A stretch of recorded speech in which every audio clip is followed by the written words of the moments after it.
कहानी की शुरुआत होती है भविष्य में कई हजार साल आगे, जब दुनिया भर के देशों के बीच 60 मिनट वॉर नाम का एक बहुत खतरनाक युद्ध हुआ, जिसमें इंसानों ने धरती को लगभग तबाह ही कर दिया था। इस युद्ध के बाद जो भी लोग जिंदा बचे, उन्होंने मिलकर अपने नए शहर बनाए जो टायर्स के सहारे एक जगह से दूसरी जगह जा सकते थे। लेकिन फिर कुछ ही समय बाद बड़े बड़े शहरों ने छोटे शहरों और गांवों का शिकार करना शुरू कर दिया, जिसमें वो छोटे शहरों के लोगों को हराकर अपना गुलाम बना लेते थे। मगर एशिया में कुछ शहरों का एक ऐसा ग्रुप था जिन्होंने आपस में समझौता करके हाथ मिला लिए थे और फिर उन्होंने अपने इलाके के चारों तरफ शील्ड वॉल नाम की एक सुरक्षा दीवार बनाई ताकि बाकी शहर उन पर हमला ही ना कर सकें। फिर एक दिन हम हेस्टर नाम की एक लड़की को देखते हैं जिसे पता चला कि लंदन शहर सेल्ज़किन गांव पर हमला करने आ रहा है। हेस्टर की जिंदगी का एक ही मकसद था, लंदन के हेड हिस्टोरियन थैडियस को खत्म करना। तो अब वो तुरंत दौड़कर सेल्ज़किन गांव के लोगों में मिल गई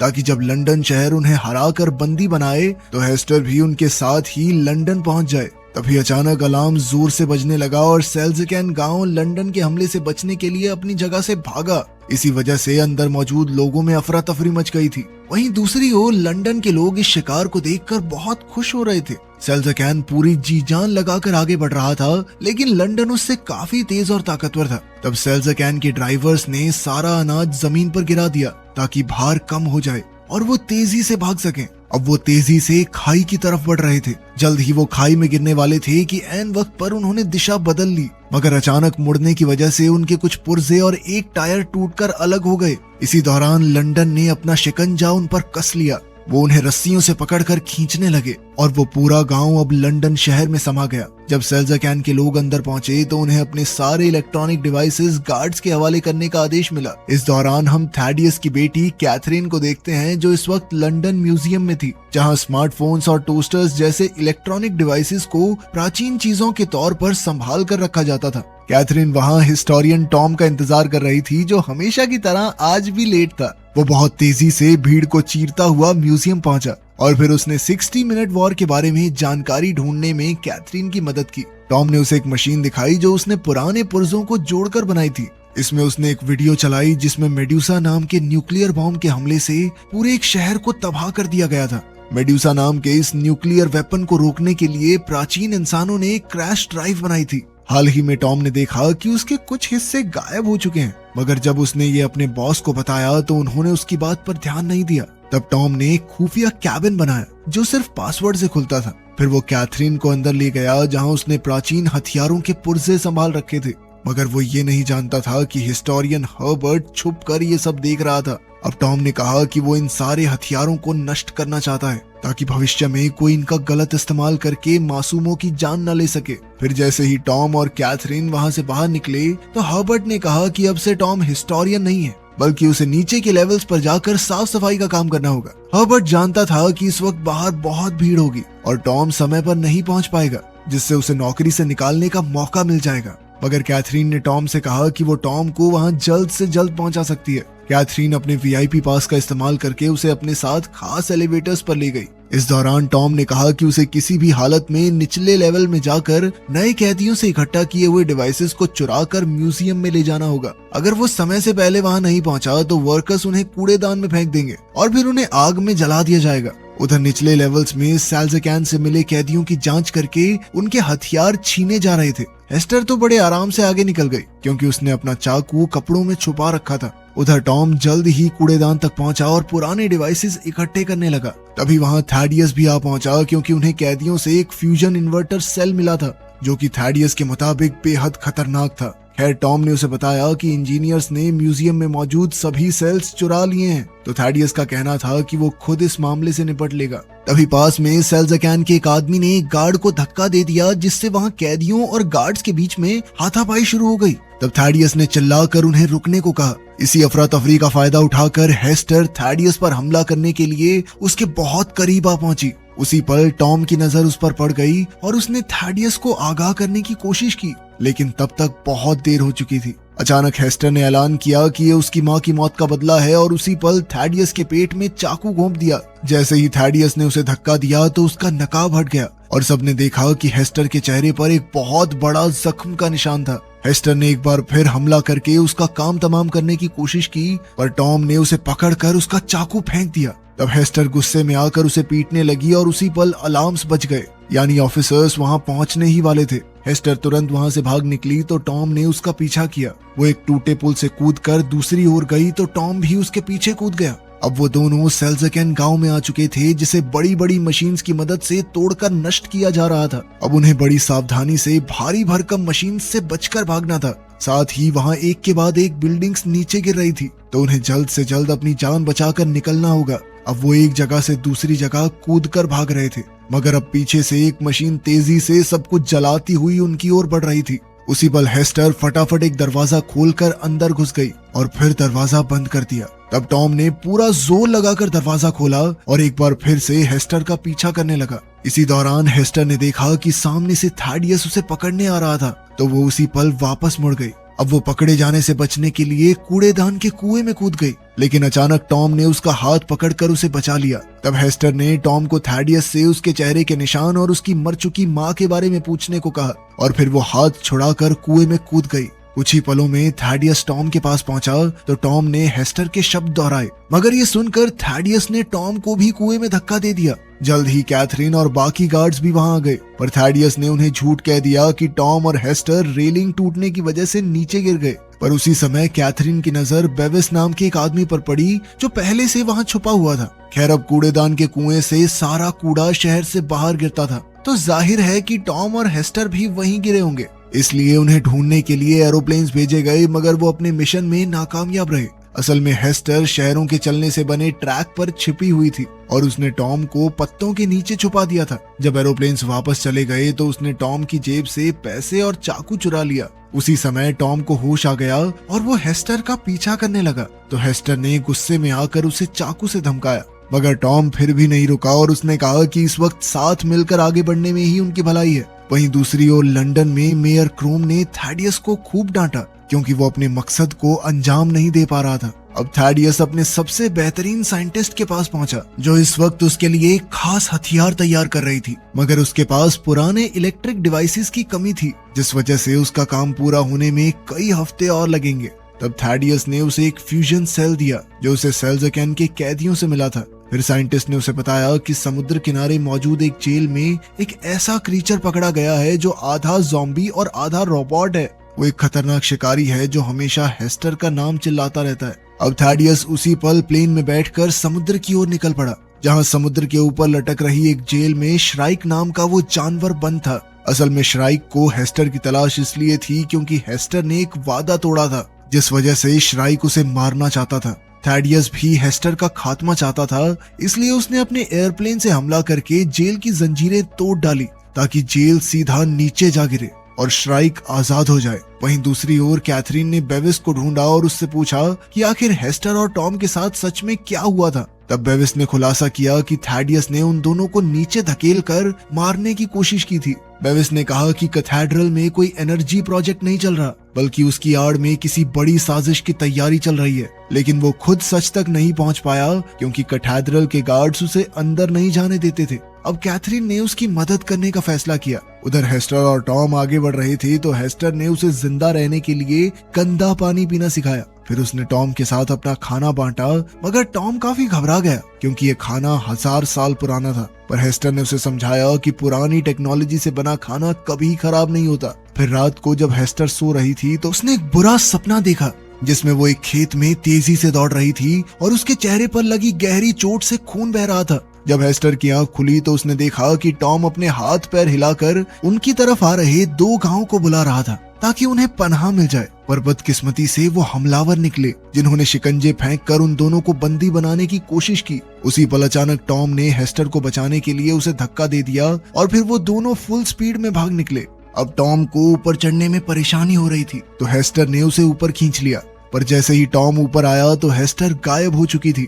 अब दोनों गांव उन पर हमला करने ही वाले थे कि वो पीछे खिसका और अचानक एक सुरंग में गिर गया। असल में हेस्टर और टॉम दोनों ही सुरंग में गिरकर स्कटलबग नाम के एक अंडरग्राउंड शहर में आ चुके थे। कुछ ही पलों में ये शहर भी चलने लगा। पहले तो ड्राइवर और उसकी पत्नी उनके साथ काफी अच्छे से पेश आए, पर जल्द ही उन्होंने हेस्टर और टॉम को एक सेल में कैद कर दिया। वहाँ बैठकर हेस्टर ने टॉम को बताया कि जब वो 8 साल की थी तो उसकी माँ पेंडोरा की मौत हो गई थी। उसकी माँ पेंडोरा एक आर्कियोलॉजिस्ट थी जो दुनिया भर में घूमकर इतिहास के बारे में और जानकारी ढूंढने की कोशिश करती। थैडियस उसका खास दोस्त था और वो अक्सर उससे मिलने आया करता था। पर एक दिन उन्हें जमीन में से एक ऐसी चीज मिली जो बेहद खतरनाक थी। जब पेंडोरा को पता चला कि थैडियस इसका गलत इस्तेमाल करके अपने मंसूबे पूरे करना चाहता है तो पेंडोरा ने बक्सा छीन लिया और उन दोनों में लड़ाई शुरू हो गई। इस हाथापाई में थैडियस के हाथ से एक लैंप छूट गया जिससे पूरे घर में आग लग गई। तब पेंडोरा ने हेस्टर को एक नेकलेस दिया और हमेशा इसे अपने पास संभाल कर रखने को कहा।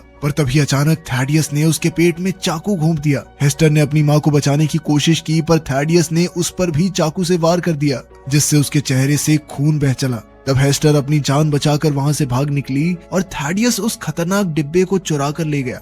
कहानी सुनने के बाद टॉम ने हेस्टर से उसका चाकू मांगा और जमीन पर मौजूद एक पेंच निकाल कर एक फट्टा खोल दिया। अब वो यहाँ से कूदकर अपनी जान बचा सकते थे मगर हेस्टर की टांग में चोट लगी थी और वो इतनी नीचे नहीं कूद सकती थी। इसलिए उसने टॉम को अकेले कूद जाने को कहा मगर टॉम ने उसे अकेला छोड़कर जाने से साफ मना कर दिया और वापस से वो फट्टा बंद कर दिया। इसके बाद वो ड्राइवर और उसकी पत्नी उन्हें एक और गांव में ले गए जहां वो उन्हें गुलाम के तौर पर बेचने वाले थे। जब बोली लगनी शुरू हुई तो एना नाम की मशहूर विद्रोही ने कहा कि वो हेस्टर को खरीदेगी, लेकिन बोली लगाने वाला आदमी जानता था कि एना के सर पर बहुत बड़ा इनाम है, इसलिए वो एना को कैद करना चाहता था। और एना ने उसी वक्त उसके भेजे में गोली मार दी। इससे वहां की भीड़ और गार्ड्स में अफरा तफरी मच गई क्योंकि एना अपनी ओर आने वाले हर आदमी को गोली मार रही थी। तब हेस्टर ने एक मरे हुए गार्ड की बंदूक उठाई और टॉम की जंजीरों पर गोली चलाकर उसे रिहा किया। इसके बाद वो दोनों इकट्ठे भाग निकले और इधर एना ने अपनी बंदूक को एक तलवार में बदल दिया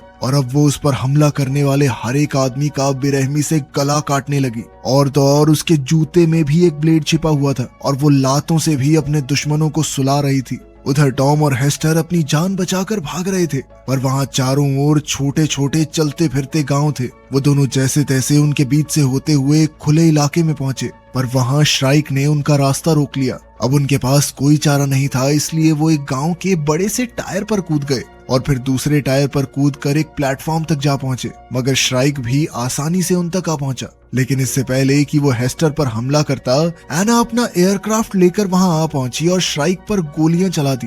जल्द ही हेस्टर उसके एयरक्राफ्ट पर चढ़ गई तो एना टॉम को लिए बिना ही वहां से निकल पड़ी। मगर हेस्टर उसे मुसीबत में अकेला छोड़ने वाली नहीं थी, इसलिए उसने टॉम की ओर एक रस्सी फेंकी और टॉम उसके जरिए प्लेन की ओर चढ़ने लगा। लेकिन पीछे से श्राइक भी रस्सी पकड़कर ऊपर आ रहा था। अब एना ने हेस्टर को एक ब्लेड देकर रस्सी काटने को कहा मगर हेस्टर ने चाकू टॉम की ओर फेंक दिया जिससे टॉम ने रस्सी काट दी और श्राइक नीचे गिर गया। जब वो थोड़ी दूर निकल गए तो एना ने प्लेन को ऑटो पायलट मोड में छोड़कर हेस्टर के जख्म ठीक किए। एना ने कहा कि मैं तुम्हारी माँ पेंडोरा को जानती थी और उसकी मौत के बाद से ही वो हेस्टर की तलाश कर रही थी। एना को समझ नहीं आ रहा था कि हेस्टर ने इतने साल अकेले कैसे गुजारा किया।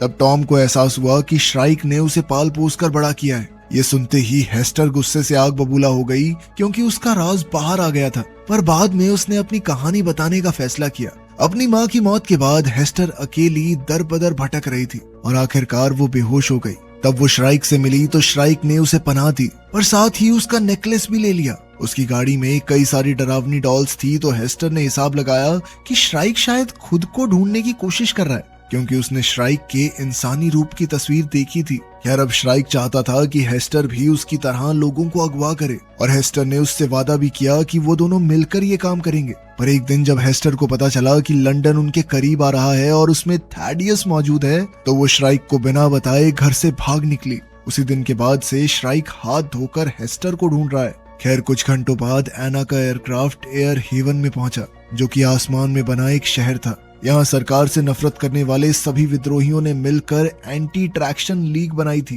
तब एना ने उन्हें बताया कि पेंडोरा ने कोई रहस्यमयी सच पता लगा लिया था। इस वजह से उसने एना से कहा कि अगर उसे कुछ भी हो जाए तो उसे हेस्टर का ख्याल रखना होगा क्योंकि सिर्फ वही थैडियस को रोक सकती है। बेचारी हेस्टर को ये याद नहीं था कि आखिर उसकी माँ को ऐसा कौन सा खुफिया सच पता चल गया था। पर जब बाकी विद्रोही मिलकर बातें कर रहे थे कि थैडियस फ्यूजन सेल्स इकट्ठा कर रहा है तो टॉम ने एक अजीबोगरीब निशान बनाया और हेस्टर उसे देखते ही पहचान गई। टॉम ने बताया कि उस रहस्यमयी डिब्बे में एक बेहद ताकतवर क्वांटम एनर्जी बॉम्ब है फिर एना ने कहा कि हो ना हो थैडियस इस बॉम्ब की मदद से एशिया के चारों ओर बनी शील्ड वॉल गिराना चाहता है। वहीं दूसरी ओर लंदन में हर्बर्ट थैडियस के पास गया और उसे बताया कि कुछ पुराने डिवाइसेस उसके हाथ लगे हैं। उधर कैथरीन और बेविस म्यूजियम के डायरेक्टर से मिले तो पता चला कि इंजीनियर्स ने टॉम के खुफिया कैबिन में घुसकर उसके सारे पुराने डिवाइसेस चुरा लिए थे। फिर डायरेक्टर ने उन्हें खुफिया दीवार दिखाई जिसके अंदर हजारों सीढ़ियां थी।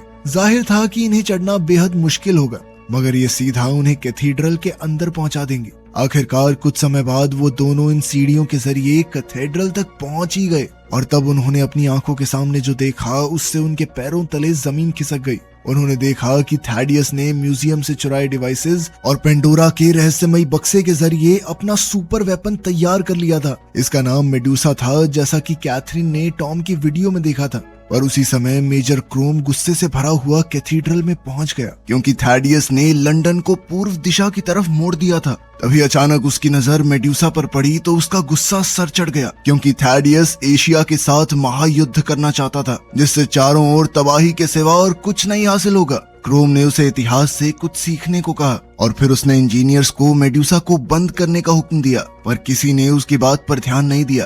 तभी अचानक थैडियस ने उस पर गोली चलाकर उसे बेरहमी से मार डाला। इधर कैथरीन वहीं छिपी हुई थी तो उसे अपने पिता की असलियत का एहसास हुआ। जल्द ही एयर हेवन में विद्रोहियों को खबर मिली कि लंदन पूर्व दिशा की ओर बढ़ रहा है। तभी अचानक बिजली चली गई और उन्हें बाहर से चिल्लाने की आवाज सुनाई दी। उसी पर श्राइक जबरदस्ती कमरे के अंदर घुस आया। विद्रोहियों ने उस पर पलटवार किया मगर इन हमलों से कोई फर्क नहीं पड़ा। इसके बाद उन्होंने श्राइक पर ब्लेड से हमला किया, पर श्राइक एक के बाद एक उनके साथियों को मौत के घाट उतार रहा था। तभी अचानक वहां एक जबरदस्त धमाका हुआ और शहर में आग लग गई। अब वो कुछ ही समय में पूरी तरह नष्ट होने वाला था। जल्द ही सभी लोग एयरक्राफ्ट्स में बैठकर अपनी जान बचाकर भागने लगे तो हेस्टर और टॉम भी स्पेसक्राफ्ट ढूंढने लगे। इधर एना और बाकी विद्रोही तलवारों और कुल्हाड़ियों से श्राइक का मुकाबला कर रहे थे, लेकिन इतनी कोशिशों के बाद भी श्राइक का कोई बाल तक नहीं उखाड़ पाया था। उसी पल अचानक एना ने अपने जूते पर लगे ब्लेड से श्राइक की छाती पर जबरदस्त वार कर दिया जिससे उसे थोड़ी चोट तो लगी। फिर विद्रोहियों ने उसकी तरफ एक बॉम्ब फेंका जो सीधा उसकी टांग पर जा लगा। बम धमाका होते ही जमीन में छेद हो गया जिससे श्राइक नीचे जा गिरा, मगर वो ये नहीं जानते थे कि श्राइक वहीं लोहे की रॉड्स के सहारे लटका हुआ था। वहीं टॉम और हेस्टर एना के एयरक्राफ्ट तक पहुंचने ही वाले थे कि ऐन वक्त पर श्राइक उनके सामने आ खड़ा हुआ। टॉम हेस्टर को बचाने के लिए खुद श्राइक का मुकाबला करने लगा, पर श्राइक ने उसे गर्दन से उठाकर जमीन पर पटक दिया और फिर उसकी छाती पर खड़ा हो गया। लेकिन उसी पल हेस्टर ने श्राइक की टांग को पकड़ लिया और उससे टॉम की जान की भीख मांगने लगी। उसके आंसू देखकर श्राइक हैरान होकर पीछे हट गया क्योंकि उसे एहसास हो गया कि हेस्टर टॉम से प्यार करती है। तभी जख्मी होने की वजह से अचानक उसके सिस्टम फेल हो गए और वो घुटनों के बल आ गया। अंत में श्राइक ने हेस्टर को उसका नेकलेस लौटाया और उसे वादा पूरा ना करने के लिए माफ कर दिया। फिर वो खुद ब खुद वहीं गिरकर मर गया। अब चारों ओर आग लगने की वजह से ये शहर किसी भी पल गिर सकता था। तभी ऐन वक्त पर एना अपना एयरक्राफ्ट लेकर उन्हें बचाने आ पहुंची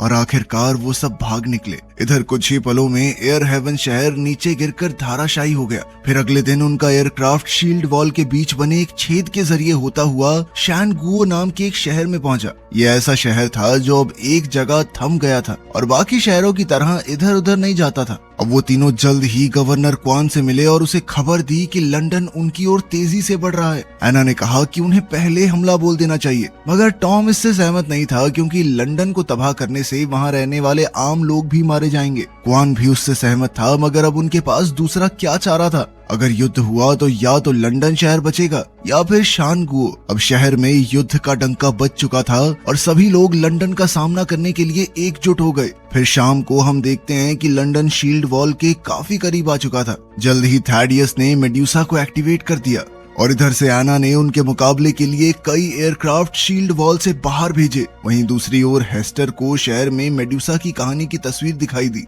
तो अचानक उसे अपने नेकलेस का ख्याल आया। आखिरकार उसने अपना नेकलेस खोला तो उसमें क्रैश ड्राइव मिली तो उसने तुरंत इसके बारे में टॉम को बताया। उधर मेडुसा ने पहली बार चार्ज होकर शील्ड वॉल पर अपनी एनर्जी बीम से पहला जबरदस्त वार किया। इस धमाके में सैकड़ों एयरक्राफ्ट्स, तोपें तबाह हो गई और हजारों लोगों की जान चली गई। इसके साथ शील्ड वॉल को भी भारी नुकसान हुआ और वहां जानलेवा आग लग गई। चारों ओर से बिल्डिंग्स और मलबा गिर रहा था, जिसमें और भी लोग मारे जा रहे थे। इधर लंदन के आम लोग खूब तालियां बजा रहे थे। अब एक हमले के बाद मेड्यूसा हथियार को कुछ मिनट चार्ज होने की जरूरत थी। हेस्टर और टॉम ने एना को बताया कि उन्हें खुद लंदन जाना होगा ताकि वो क्रैश ड्राइव की मदद से मेड्यूसा हथियार को बंद कर सकें।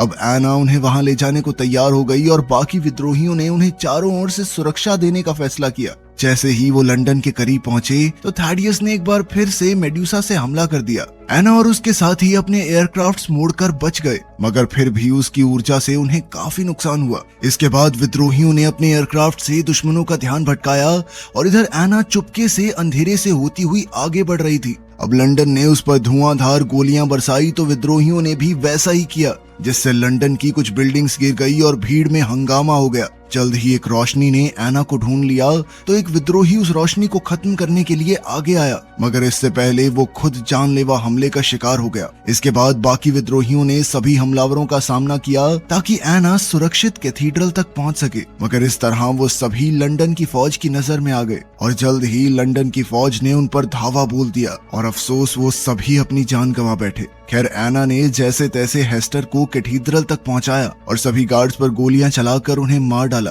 फिर वो एयरक्राफ्ट की जिम्मेदारी टॉम को सौंपकर खुद कैथीड्रल की छत पर कूद गई। उधर थैडियस एक बार फिर मेड्यूसा से हमला करने वाला था कि एना ने अंदर जाते ही उस पर गोली चला दी, मगर एक गार्ड ने अपने सीने पर गोली खाकर थैडियस को बचा लिया। इसके बाद कंप्यूटर ने उन्हें सावधान किया कि सिस्टम बहुत गर्म हो चुका है, तो सभी इंजीनियर्स डर कर भाग निकले। उधर हेस्टर भी आसानी से अंदर घुस आई। इधर थैडियस एना पर गोलियां चला रहा था और कुछ देर बाद वो दोनों ब्लेड से एक दूसरे पर हमला करने लगे। पहले तो दोनों एक दूसरे को बराबर की टक्कर दे रहे थे, पर अचानक एना की नजर हेस्टर पर पड़ी जो कंप्यूटर में क्रैश ड्राइव इंस्टॉल कर रही थी और एना ने थैडियस को उससे दूर रखने का जिम्मा उठाया। मगर इसी मौके का फायदा उठाकर थैडियस ने एना के पेट में चाकू घोंप दिया, लेकिन इतने में हेस्टर ने मेड्यूसा को बंद कर दिया था। एना ने अपने मिशन को सफल होते देख अपनी आखिरी सांसें ली। अब मेड्यूसा सेल्फ डिस्ट्रक्शन मोड में चली गई थी, जिस वजह से थैडियस डर के मारे कैथीड्रल से भाग निकला। वहां कैथरीन उसके सामने खड़ी थी। कैथरीन के सामने थैडियस का पर्दाफाश हो चुका था और उसने गुस्से में थैडियस को हजारों मासूमों का कातिल बताया। लेकिन थैडियस ने कहा कि मेड्यूसा के नष्ट होने के बावजूद भी शील्ड वॉल का टूटना तो तय है। उसी दौरान हम देखते हैं कि थैडियस के आदमी लंदन के कंट्रोल रूम में पहुंचे और सभी ड्राइवर्स को मार डाला। अब लंदन शहर बिना किसी कंट्रोल के तेजी से आगे बढ़ रहा था, यानी उनका शील्ड वॉल से टकराना तय था। जब कैथरीन को इसका एहसास हुआ तो वो खुद कंट्रोल रूम में पहुंची और ब्रेक्स लगाने की कोशिश की, लेकिन ब्रेक्स तो टूट चुकी थी। अब उसने टॉम से बात की तो टॉम ने एक नया प्लान बनाया। वहीं दूसरी ओर थैडियस अपने एयरक्राफ्ट में वहां से बचकर भागने ही वाला था कि हेस्टर ने उसका रास्ता रोक लिया। वो थैडियस को जान से मारने ही वाली थी कि थैडियस ने खुलासा किया कि वही हेस्टर का पिता है। तभी हेस्टर को अपने बचपन की धुंधली यादें दिखाई दी, पर इसी मौके का फायदा उठाकर थैडियस ने उसकी बंदूक छीन ली। उधर प्लान के मुताबिक कैथरीन ने लंदन शहर का दरवाजा खोल दिया और टॉम ने हवा में उड़ते हुए सीधा इंजन पर वार किया, जिससे उसमें धमाका हो गया। अब इंजन में आग लगने की वजह से लंदन शहर की रफ्तार थोड़ी धीमी हो गई। उधर हेस्टर थैडियस पर कूद पड़ी और वो दोनों उसके एयरक्राफ्ट की छत पर हाथापाई करने लगे। जल्द ही थैडियस उसे जमीन पर गिराकर उसका गला दबाने लगा और अचानक हेस्टर ने चाकू निकालकर अपने ही पिता का चेहरा काट डाला, मगर उसने थैडियस की जान नहीं ली, बल्कि वो ऐन वक्त पर रेलिंग से कूद गई और टॉम ने ऐन वक्त पर उसे अपने एयरक्राफ्ट की मदद से बचा लिया। कुछ दूर जाते ही टॉम ने थैडियस के एयरक्राफ्ट पर जोरदार हमला किया और वो सीधा जमीन पर क्रैश हो गया। थैडियस तो इस क्रैश से भी जिंदा बच निकला, पर अब वो लंदन के बिल्कुल पास जा गिरा था। जल्द ही लंदन शहर थैडियस को रौंदते हुए आगे बढ़ा और कुछ दूर जाकर रुक गया। अब शील्ड वॉल में बहुत बड़ा छेद हो चुका था, तो कैथरीन लंदन के बचे हुए लोगों को उस छेद के जरिए एशिया में ले गई। वहाँ कई गार्ड्स मौजूद थे, लेकिन गवर्नर क्वान के हुक्म के मुताबिक उन्होंने अपने हथियार नीचे कर लिए। फिर क्वान ने तहे दिल से उनका स्वागत करके उन्हें अपने शहर में पनाह दी। उधर एना के एयरक्राफ्ट में हेस्टर और टॉम अपना मिशन पूरा होने पर बेहद खुश थे। उन्होंने एक दूसरे से अपने प्यार का इजहार किया और एक